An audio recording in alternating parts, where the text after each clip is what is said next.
Shalom, selamat datang di YT Artikel 2. Assalamualaikum warahmatullahi wabarakatuh. Hai sahabat Rahman, apa kabar kalian semuanya? Semoga kalian baik-baik saja. Untuk teman pekerja yang jauh, perantau dalam negeri atau di luar negeri, yang jauh dari keluarganya seperti admin, semoga kalian semuanya dilindungi dan diselamatkan dalam pekerjaan masing-masing. Dan untuk sahabatku yang bersama keluarganya, semoga kalian sehat selalu dalam lindungannya. Amin. Episode 200, kisah seorang cleaning service yang ternyata anak orang kaya. Menghadapi serangan Kevin yang bagaikan hujan besar itu, membuat Rahman seketika merasa tidak bertenaga untuk melawan. Dia hanya bisa memasang posisi menangkis pukulan untuk melindungi diri. Dengan ejekan dan juga tinjuan, Kevin tepat sasaran mendarat di dada Rahman. Dalam situasi tegang, Rahman bersikap lain di depan dadanya. Pukulan yang kuat membuat Rahman meluncur ke bagian samping panggung. Orang bawah panggung dapat merasakan pukulan yang luar biasa. Melihat situasi ini, membuat orang di bawah panggung tidak bisa menahan untuk berseru kepada Kevin. Master Kevin memang guru besar. Serangan yang bagaikan hujan dan sekuat tenaga, benar-benar sangat hebat. Sayangnya, hanya sedikit lagi, maka Rahman akan terbang ke bawah panggung. Sangat disayangkan. Hanya saja mungkin dia akan menahan serangan dari Kevin lagi. Luna dan dua orang lainnya melihat Rahman yang hampir jatuh ke bawah panggung, mata terbelalak. Meskipun dia tahu bahwa Rahman memang sangat hebat bertarung, tetapi dia tidak terpikir bahwa Rahman akan sehebat begini. Meskipun hampir jatuh, tetapi Rahman telah membuktikan bahwa dia orang yang berbadan kekar juga. Di seluruh pelosok kota Yuzoda, banyak tempat pelatihan wushu. Tapi jarang ada yang terhebat.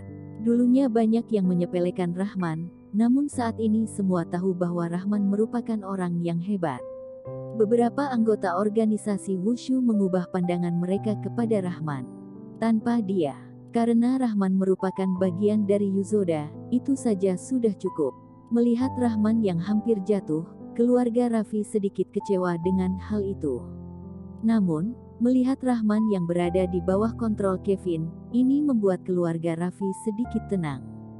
Jika Master Kevin dapat membuat Rahman menjadi cacat, maka mereka akan bisa mengontrol Rahman. Kamu menahan semua seranganku yang begitu kuat. Kamu rela hanya menerima dan tidak mau mundur. Bagus, kata Kevin yang memuji Rahman. Jika orang lain yang berada di posisi ini, mungkin sudah tumbang. Tapi Rahman tidak, dia tetap kokoh bagaikan gunung. Serangannya tadi, jika Rahman mundur, maka akan mengurangi sedikit efek serangannya. Tapi jika Rahman mundur di depan Kevin, maka itu sama saja seperti menjatuhkan harga dirinya. Tapi, Rahman tidak mundur. Dia menahan semua serangan dan tidak mundur sama sekali. Rahman melepaskan tangannya dan menopang ke belakang. Orang di bawah panggung yang melihat Rahman dari belakang dapat melihat jelas kalau tangannya sudah gemetaran. Kamu memang sangat kuat, tapi sedikit disayangkan karena kamu tinggal di kuti dalam hutan, baca mantra dan makan vegetarian. Lebih baik kamu datang membantu aku, dan aku akan memberimu gaji 200 miliar per tahun, kata Rahman. Aku adalah seseorang yang berlatih wushu, keputusanku sangat kuat. Bagaimana bisa aku mengubah keputusan hatiku hanya karena beberapa uang busuk darimu? Tadi aku mengapresiasimu, hanya merasa di usiamu yang muda kamu begitu memiliki kekuasaan. Tapi, hari ini aku tetap ingin memukulmu hingga menjadi cacat, kata Kevin dengan dingin yang sama sekali tidak tertarik dengan 200 miliarnya Rahman. Jika dia memang gila uang, maka sudah dari dulu dia menjadi saudagar kaya. Dia hanya ingin melatih diri. Bagaimana bisa dia mengubah pandangannya hanya karena pengaruh orang luar? Dia menghentakkan kakinya dan panggung sedikit roboh. Badannya yang kurus sama seperti citah dengan tinjuan kirinya yang melayang dengan cepat. Dia hanya ingin segera mengalahkan Rahman.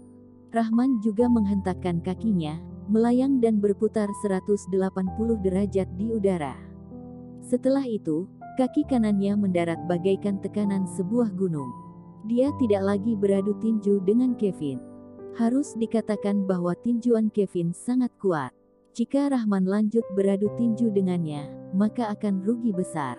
Karena keahliannya bukan di bagian tinju dan tendangan, melainkan mengandalkan seluruh kekuatan tubuh. Kamu sedang mencari mati.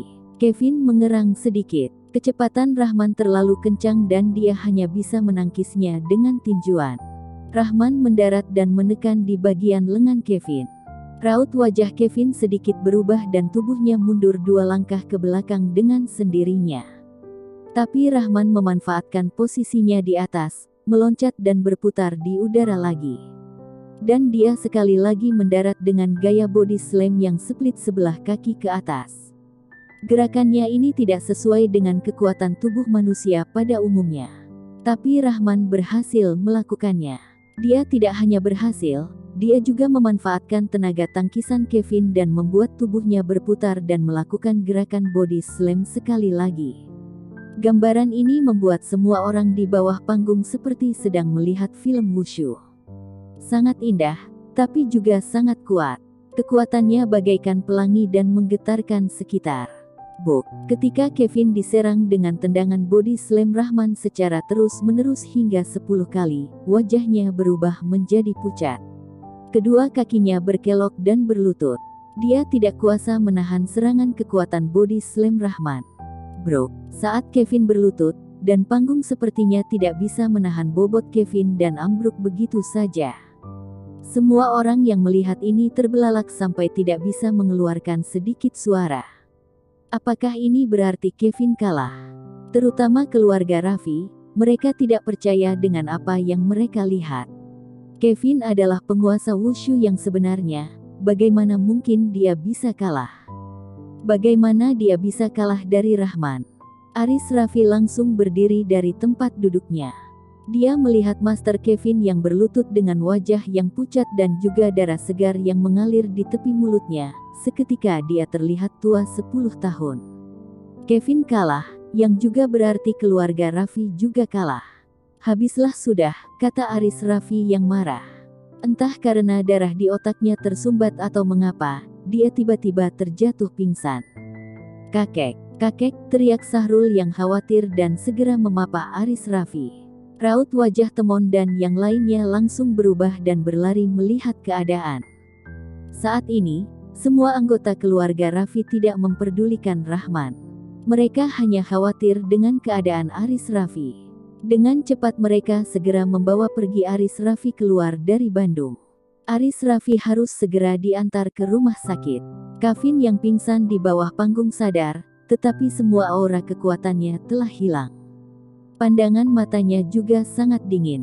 Ini pertama kalinya dia dikalah. Kamu adalah murid Paman William, tanya Kevin kepada Rahman dengan napas terengah-engah. Rahman tertegun dan segera memalingkan pandangannya. Gayanya tadi memang gerakan andalan Paman William. Sekali dibuat, maka lawan akan tunduk. Siapa itu Paman William? Aku tidak kenal. Masih sama dengan yang aku katakan tadi, kamu kembali ke dalam hutan itu sama saja seperti membuang-buang waktu. Lebih baik ikut aku dan berbuat sesuatu untuk dunia ini dan bergembira untuk itu, kata Rahman.